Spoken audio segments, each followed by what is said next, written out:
Steve jobs college days ಅವು. ಅವರಿಗೆ college syllabus ಆಗಲಿ ಕಾಲೇಜಲ್ಲಿ ಓದೋದಾಗ್ಲಿ ಸ್ವಲ್ಪನೂ ಇಷ್ಟ ಆಗಲಿಲ್ಲ. ಸೊ ಜಾಬ್ಸ್ ಕ್ಲಾಸ್ ಬಂಕ್ ಮಾಡೋದು ಸ್ಟಾರ್ಟ್ ಮಾಡಿದ. ಒಂದು ಕಡೆ ಮನೋವೇದನೆ, ಇನ್ನೊಂದು ಕಡೆ ಅಲೆಮಾರಿತನ. ಈ ಅಲೆಮಾರಿತನದಿಂದ ಡ್ರಗ್ಸ್ ತಗೊಂತಿದ್ದ. ಜೀವನದಲ್ಲಿ ಏನು ಮಾಡಬೇಕು ಅಂತ ಗೊತ್ತಿಲ್ಲದೆ ಇರೋ ದಿನಗಳವು. ಆದ್ರೆ ಒಂದು ದಿನ ಕಾಲೇಜ್ ಗೋಡೆ ಮೇಲೆ ಪೇಸ್ಟ್ ಮಾಡಿದ್ದ ಒಂದು ಪೋಸ್ಟರ್ ನೋಡಿದ. ಆ ಪೋಸ್ಟರ್ ಮೇಲೆ ಇದ್ದ ಅಂದವಾದ ಅಕ್ಷರಗಳು ಜಾಬ್ಸ್ನ ಎಷ್ಟೋ ಆಕರ್ಷಣೆ ಮಾಡಿತ್ತು. ಸೊ ಆದಷ್ಟು ಬೇಗ ಕ್ಯಾಲಿಗ್ರಫಿ ಕ್ಲಾಸ್ಗೆ ಹೋಗಿ ಕ್ಯಾಲಿಗ್ರಫಿ ಕಲ್ತ್ಕೊಂಡ. ಆದ್ರೆ ಅದರಿಂದ ಜಾಬ್ಸ್ಗೆ ಸ್ವಲ್ಪನೂ ಉಪಯೋಗ ಆಗಲಿಲ್ಲ. ಬಟ್ ಕ್ಯಾಲಿಗ್ರಫಿ ಎಷ್ಟು ರಮಣೀಯವಾಗಿ, ಕಲಾತ್ಮಕವಾಗಿ, ಮನಸ್ಸಿಗೆ ಅಂಟಿಕೊಳ್ಳೋ ತರ ಇದೆ. ಅಷ್ಟು ಕಲಾತ್ಮಕವಾಗಿ, ಸುಂದರವಾಗಿ ಬರೆಯೋದು ಖಚಿತವಾಗಿ ವಿಜ್ಞಾನ ಶಾಸ್ತ್ರಕ್ಕೂ ಸಾಧ್ಯವಾಗಲ್ಲ.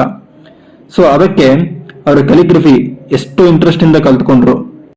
ಕಟ್ ಮಾಡಿದರೆ ಅವರು ಎಷ್ಟೋ ವರ್ಷಗಳಿಂದ ಕಲಿತ ಕ್ಯಾಲಿಗ್ರಫಿ ಮೇಕ್ ಕಂಪ್ಯೂಟರ್ಸ್ ಅಲ್ಲಿ ವಿಧ ವಿಧವಾದ ಫಾಂಟ್ಸ್ ಮಾಡಕ್ಕೆ ಉಪಯೋಗವಾಯಿತು. ಮತ್ತೆ ಆ ಫಾಂಟ್ ಸ್ಟೈಲ್ಸ್ ನ ವಿಂಡೋಸ್ ಕಾಪಿ ಮಾಡಿತ್ತು.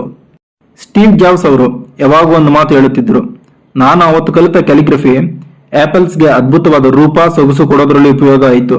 ಅವತ್ತು ನಾನು ಕ್ಯಾಲಿಗ್ರಫಿ ಕಲ್ತಿಲ್ಲ ಅಂದ್ರೆ ಇವತ್ತು ಆಪಲ್ಸ್ಗೆ ಅದು ಸಾಧ್ಯವಾಗುತ್ತಿಲ್ಲ ಅಂತ ಹೇಳುತ್ತಿದ್ದರು. ಸೊ ನನ್ನ ಪಾಯಿಂಟ್ ಏನಂದ್ರೆ, ತುಂಬಾ ಜನ ನಿನ್ನ ಗೋಲ್ ಏನು ಅಂತ ಕೇಳ್ತಾರೆ. ಬಟ್ ನಾನು ಮಾತ್ರ ನಿನ್ನ ಇಂಟ್ರೆಸ್ಟ್ ಏನು ಅಂತ ಕೇಳ್ತೀನಿ. ಯಾಕಂದ್ರೆ ನಿನ್ನ ಇಂಟ್ರೆಸ್ಟ್ ಬರ್ತಾ ಬರ್ತಾ ನಿನ್ನ ಗೋಲ್ ಆಗಿ ಕನ್ವರ್ಟ್ ಆಗುತ್ತೆ, ಇಲ್ಲ ನಿನ್ನ ಗೋಲ್ಗೆ ಅದು ಹೆಲ್ಪ್ ಆಗುತ್ತೆ. ಬಟ್ ಯಾವ ಇಂಟ್ರೆಸ್ಟ್ ಇಲ್ಲದೆ ಇದ್ದರೆ ನಿನಗಂತೂ ಒಂದು ಗೋಲ್ ಯಾವತ್ತೂ ಇರಲ್ಲ.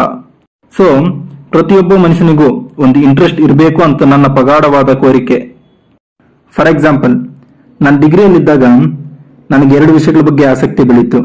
ಒಂದು ಸ್ಟೀವ್ ಜಾಬ್ಸ್, ಇನ್ನೊಂದು ಬುಕ್ಸ್. ನನಗೆ ಸಾಂಗ್ಸ್ ಅಂದ್ರೆ ತುಂಬಾ ಇಷ್ಟ ಇರೋದ್ರಿಂದ ಐಪ್ಯಾಡ್ ಮತ್ತೆ ಸ್ಟೀವ್ ಜಾಬ್ಸ್ ಬಗ್ಗೆ ತಿಳ್ಕೊಂಡೆ. ಅದೇ ತರ ಅಕಾಡೆಮಿ ಬುಕ್ಸ್ ಬಗ್ಗೆ ಇಂಟ್ರೆಸ್ಟ್ ಇಲ್ಲದೆ ಬೇರೆ ಬುಕ್ಸ್ ಓದಕ್ಕೆ ಸ್ಟಾರ್ಟ್ ಮಾಡಿದೆ. ಇದಲ್ಲದೆ ಕ್ಲಾಸಲ್ಲಿ ಪಾಠ ಕೇಳೋದು ಬಿಟ್ಟು ರಾಮ್ ಗೋಪಾಲ್ ವರ್ಮಾ ಇಂಟರ್ವ್ಯೂಸ್ ಕೇಳಕ್ಕೆ ಶುರು ಮಾಡಿದೆ. ಸ್ವಲ್ಪ ದಿನಗಳಿಗೆ ಅದು ಇಂಟ್ರೆಸ್ಟ್ ಆಯ್ತು. ಇಂಟ್ರೆಸ್ಟ್ ಸ್ವಲ್ಪ ಹ್ಯಾಬಿಟ್ ಆಯ್ತು. ಒಂದಾನೊಂದು ಕಾಲದಲ್ಲಿ ನನಗೂ ಒಬ್ಬ ಕುಡುಕನಿಗೂ ಏನೂ ವ್ಯತ್ಯಾಸವಿಲ್ಲ ಅನಿಸ್ತು. ಯಾಕಂದ್ರೆ ಬ್ಯಾಡ್ ಹ್ಯಾಬಿಟ್ಸ್ ಆಗ್ಲಿ ಗುಡ್ ಹ್ಯಾಬಿಟ್ಸ್ ಆಗ್ಲಿ ಅಡಿಕ್ಟ್ ಆಗಬಾರ್ದು. ಗುಡ್ ಹ್ಯಾಬಿಟ್ಸ್ಗೆ ಅಡಿಕ್ಟ್ ಆದ್ರೆ ಅದು ಬ್ಯಾಡ್ ಹ್ಯಾಬಿಟ್ಸ್ಗಿಂತ ಡೇಂಜರ್ ಆಗುತ್ತೆ. ಇದು ನನ್ನ ಅನುಭವ. ಸೊ ಪ್ರತಿ ವ್ಯಕ್ತಿಗೂ ಒಂದು ಇಂಟ್ರೆಸ್ಟ್ ಇರುತ್ತೆ. ಅದನ್ನು ನೀವು ಏನು ಬಯಸದೆ ಫಾಲೋ ಮಾಡಿ. ಒಬ್ಬರಿಗೆ ಓದೋದಿಷ್ಟ, ಇನ್ನೊಬ್ಬರಿಗೆ ಕೇಳೋದಿಷ್ಟ, ಮತ್ತೊಬ್ಬರಿಗೆ ಕ್ರಿಕೆಟ್ ಆಡೋದಿಷ್ಟ, ಇನ್ನೊಬ್ಬರಿಗೆ ಇನ್ಸ್ಟಾಗ್ರಾಮ್ ಅಲ್ಲಿ ರೀಲ್ಸ್ ನೋಡೋದಿಷ್ಟ. ನಿಮ್ಗೆ ರೀಲ್ಸ್ ನೋಡೋದು ಇಂಟ್ರೆಸ್ಟ್ ಇದ್ರೆ ನೋಡೋ ಅಷ್ಟು ನೋಡಿ, ಮತ್ತೆ ಟೈಮ್ ವೇಸ್ಟ್ ಆಯ್ತು ಅಂತ ಫೀಲ್ ಆಗ್ಬೇಡಿ.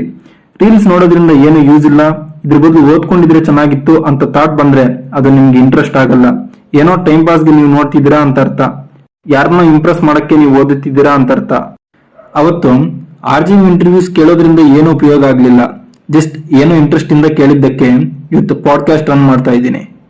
ಸೊ ನನ್ನ ನಂಬಿಕೆ ಏನಂದ್ರೆ, ನಮ್ಮ ಇಂಟ್ರೆಸ್ಟ್ ಯಾವಾಗೂ ನಮ್ಮ ಗೋಲ್ಗೆ, ನಮ್ಮ ಕೆಲಸಕ್ಕೆ ತಪ್ಪದೇ ಉಪಯೋಗಕ್ಕೆ ಬರುತ್ತೆ. ಇದೇ ತರ 6 months ಬ್ಯಾಕ್ ನಾನೊಂದು ನ್ಯೂಸ್ ನೋಡಿದೆ. 6th ಸ್ಟ್ಯಾಂಡರ್ಡ್ ಅಲ್ಲಿ ಓದ್ತಾ ಇರೋ ಒಬ್ಬ ವರಂಗಲ್ ಸ್ಟೂಡೆಂಟ್ ಎಲಾನ್ ಮಸ್ಕ್ ಸ್ಕೂಲಲ್ಲಿ ಸೀಟ್ ಸಂಪಾದನೆ ಮಾಡಿದ ಅಂತ. ರೀಸನ್ ಯಾಕೆ ಗೊತ್ತಾ? ಅವನಿಗೆ ವಿಡಿಯೋ ಗೇಮ್ಸ್ ಅಂದ್ರೆ ಇಂಟ್ರೆಸ್ಟ್ ಇರೋದ್ರಿಂದ, ಡೈಲಿ ಆಡೋದ್ರಿಂದ. ಆದ್ರೆ ಇಲ್ಲಿ ತಮಾಷೆ ಏನಂದ್ರೆ, ನಮ್ಗೆ ಇಂಟ್ರೆಸ್ಟ್ ಏನಿರುತ್ತೋ ಅದು ಮಾಡಲ್ಲ.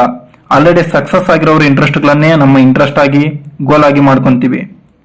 ಸೊ ನಾನು ತಿಳ್ಕೊಂಡ ವಿಷಯ ಏನಂದ್ರೆ, ನಮ್ಮ ಚಿಕ್ಕಂದಿನಲ್ಲಿ ನಮ್ಗೆ ಗೋಲ್ಸ್ ಆಗ್ಲಿ, ಆಂಬಿಷನ್ಸ್ ಆಗ್ಲಿ, ಇಲ್ಲ ಬದನೆಕಾಯಿ ಆಗ್ಲಿ, ಏನೇ ಆಗ್ಲಿ ಇರಲ್ಲ. ಜಸ್ಟ್ ಒಂದ್ರ ಮೇಲೆ ಇಂಟ್ರೆಸ್ಟ್ ಇರುತ್ತೆ. ಆ ಇಂಟ್ರೆಸ್ಟ್ ಮತ್ತೆ ಚೇಂಜ್ ಆಗಬಹುದು, ಆಗದೆ ಇರಬಹುದು. ಅದು ನಮ್ಮ ಮೈಂಡ್ ಸೆಟ್ ಮೇಲೆ ಡಿಪೆಂಡ್ ಆಗುತ್ತೆ. ಹಂಗೆ ನಮ್ಮ ಇಂಟ್ರೆಸ್ಟ್ ಗೋಲ್ ಆಗಿ ಕನ್ವರ್ಟ್ ಆಗಬಹುದು, ಇಲ್ಲ ನಮ್ಮ ಗೋಲ್ಗೆ ಹೆಲ್ಪ್ ಆಗಬಹುದು. ಅಷ್ಟೇ ಬಿಟ್ರೆ ಚಿಕ್ಕಂದಿನಲ್ಲಿ ನಿನ್ನ ಗೋಲ್ ಏನು ಅಂತ ಕೇಳೋನು ನನ್ನ ಪ್ರಕಾರ ಮೂರ್ಖ. This includes hour teachers.